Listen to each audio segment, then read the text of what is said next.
Today we're going to do a bacon wrapped crab and mushroom stuffed whitefish. Usually I do this with grouper or mahi. Today we got lucky at the store and we're going to do it with what's known either as pickerel in Canada or walleye in the northern US. And what we've got here is we've got all our mise en place ready, which is fancy cooking school for prepped vegetables and things cut up in little bowls. So we've got a high-sided saucepan. We're going to put a glass lid on it when we get going, and I've got about 1/4 cup of olive oil in there, and I'm going to start with some onion diced, shallot diced, mushrooms cut up finely, some garlic, and we're gonna cook that all down, and then we're going to add some crab. We're going to add the little bit of canned crab that you can find in the grocery store, and we'll see where that goes. Okay, so we're going to put the garlic in first. I've got half a dozen cloves here, and the full recipe's in the cookbook. I'm not gonna go through the count of everything that's in here. You got to buy the cookbook to get that.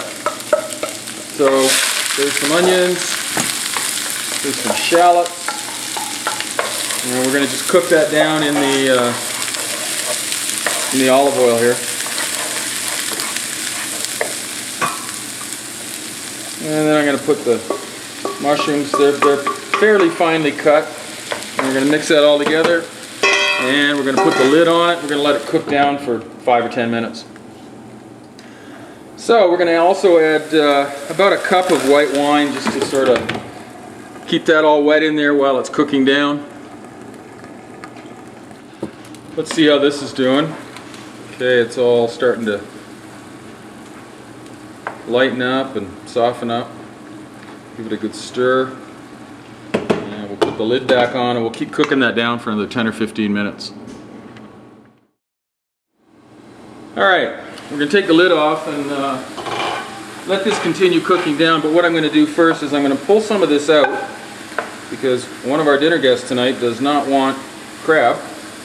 So we'll do a little section of the fish without the crab for her, but we're going to just let this cook down a bit more.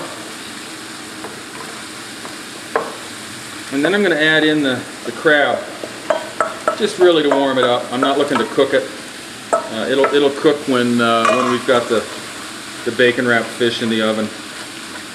Now what we're going to do is when this comes out of the oven cooked, when it's all done, we're going to plate it on some leftover sauce from our sea bass mariscata that we did last week, and that's got some onions and some fennel and white wine and stock, some peppers, onions, garlic, of course, and some sweet potatoes. And you'll find the recipe for that in the cookbook as well. So I'm not telling you that one either. So we're going to just let this continue to heat up a little bit.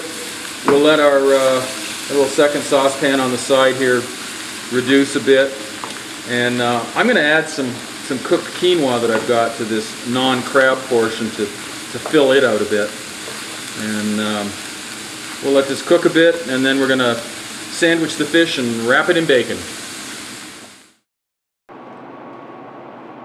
Alright, we've got 2 skinned bone fillets over here, and we've got all kinds of bacon. So what we're going to do is we're going to lay out, put the fish off on the side, we're going to lay out the bacon. This will make it easier to wrap it.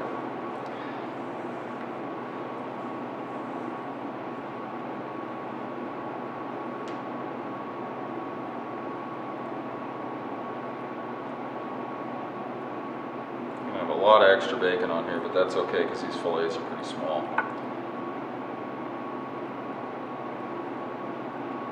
And we're going to also get some heavy toothpicks to use to hold the whole works together. So we're going to lay the fillets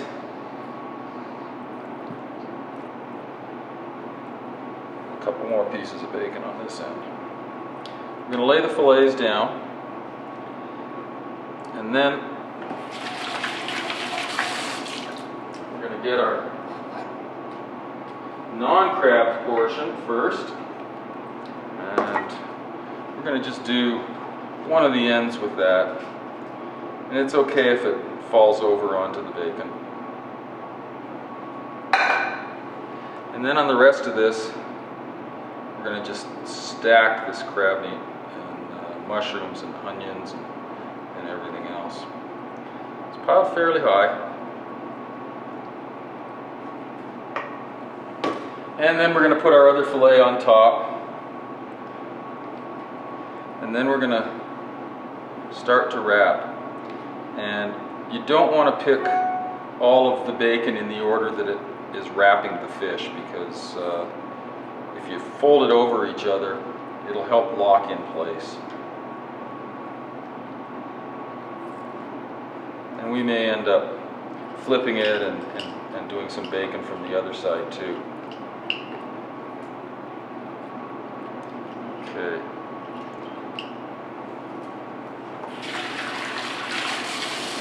And just get another cutting board so that we can flip this over.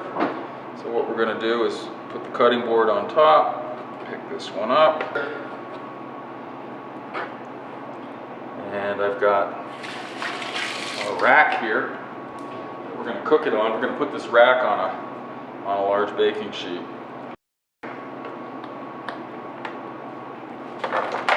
And there we go. Okay, so all this bacon needs to get pinned, and we've got my lovely and talented assistant here, and she's got all the little picks ready. So if I can get a handful of those, these ones will be perfect. We're going to just stick those right through the bacon into the fish. We're going to stick this in a 350 oven, and it's going to be done when the bacon is cooked. So we're going to put a couple more pieces on here. Just lay them over the skewers. They'll hold in place. Make sure we've got good bacon coverage of everything. And as the bacon cooks, it's going to tighten down too. All right, one more piece of bacon. We'll just put that right on the top. Use these last three little skewers and tie that down. Okay, that's ready to go into a 350-degree oven.